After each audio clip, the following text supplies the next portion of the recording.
Now, 2 UN peacekeepers have been freed in Darfur. The Jordanians had been in captivity for more than 4 months, and it's still unclear as to exactly who was holding them.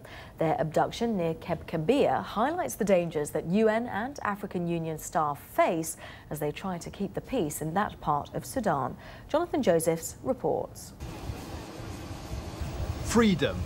After more than 4 months in captivity, it's not surprising they needed a little encouragement.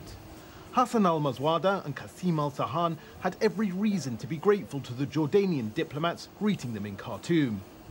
UN sources say their release was the result of an intense process of dialogue, which had been going on since they were abducted on August 20th. Tribal leaders and local politicians were also involved in the negotiations. We wish to thank the Sudanese government for what they have done and their efforts to get our officers released. We especially want to thank the police and security forces and thank God for their success in gaining the release of the hostages. The pair weren't far from their base, buying supplies in the small town of Kebkabia when they were taken.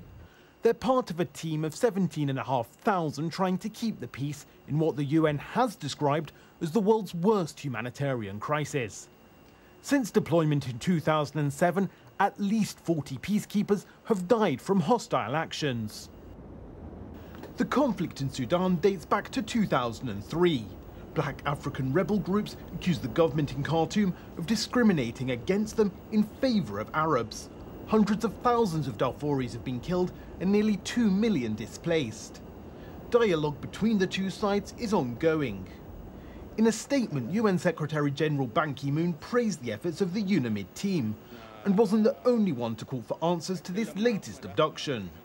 I would like to see that the government investigate and bring those perpetrators to justice.